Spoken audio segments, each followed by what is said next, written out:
E mais uma coisa muito importante também é qual a maneira você acha que os autores bíblicos viam a oração, como Pedro, como Paulo, como João, por aí vai.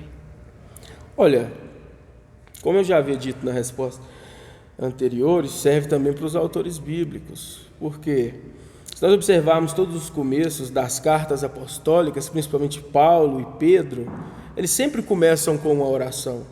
Paulo diz: eu rogo, irmãos, para que Deus vos enche de todo conhecimento, para que possais entender a profundidade das riquezas de Cristo. O apóstolo Pedro também. E nós observamos, principalmente quando nós tratamos da vida prática desse povo no livro de Atos, nós observamos Paulo em meio a uma viagem missionária, buscando um lugar junto com Barnabé para que eles pudessem orar. Então, outro ponto que nós precisamos enfatizar, David, que fazer a obra de Deus não é necessariamente um ativismo religioso. Se nós formos fazer a obra de Deus, mas não tivermos tempo para dedicar-nos à oração, se nós tivermos tempo para a obra de Deus, vamos dizer assim, mas não tivermos tempo para o Deus da obra, essa obra é totalmente fracassada. Outro exemplo é Pedro e os outros apóstolos, quando eles são questionados acerca da divisão da igreja primitiva para as viúvas, onde estava tendo uma certa facilitação para um grupo e uma dificuldade para os outros. Eles dizem: olha, não, nós não vamos nos ocupar com isso, nós vamos nos dedicar à oração e ao ensino. Então, o que ele já mostra, qual era a prioridade na vida dele, qual era a prioridade na vida daqueles discípulos. Um outro ponto importante é que os discípulos notaram tanto uma vida profunda de oração em Jesus, que por mais que a pregação seja importante e muitos outros pontos da fé cristã, o que fez com que os discípulos ficassem instigados era a vida de oração de Jesus. Quando eles viram para Jesus, diz: Jesus, os discípulos de João oram, e João os ensinou, ensina-nos também. Os discípulos não pediram Jesus para aprender a pregar, por mais que a pregação seja importante. Eles não pediram Jesus para aprender a ensinar, por mais que o ensino tenha uma profunda importância na fé cristã. Mas eles pediram: Senhor, ensina-nos a orar.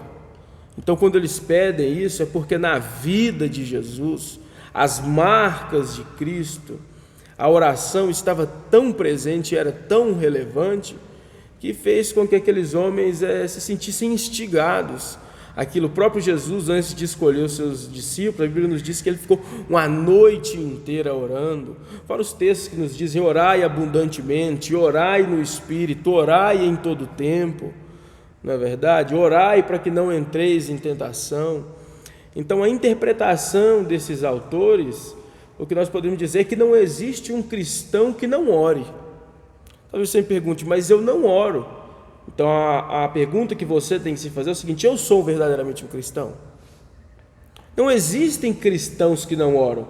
Podem existir cristãos que têm dificuldade de orar, que têm ainda fragilidade na vida de oração, que têm ainda deficiências, que enfrentam ainda problemas para desenvolver esse fundamento da fé.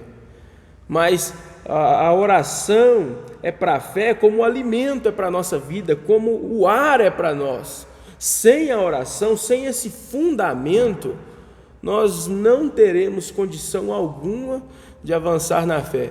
E eu acredito, David, que era assim que Paulo, Pedro, Jesus e muitos homens do Antigo Testamento, como por exemplo Daniel, que tinha uma vida incessante de oração, ali na Babilônia, e muitos outros foram homens de oração. Se nós observarmos os salmos de Davi, que na verdade eram melodias, músicas, mas que contêm profundas orações, quando ele diz: olha, Senhor, minha alma desfalece por ti, eu te desejo ansiosamente, eu te desejo como a terra seca deseja a água.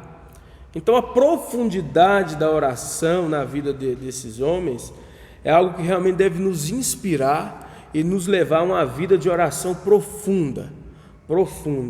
O próprio Elias que orou e vários milagres aconteceram. Então eu creio que o que esses homens nos demonstram é a importância da oração, e que a oração tenha profundidade.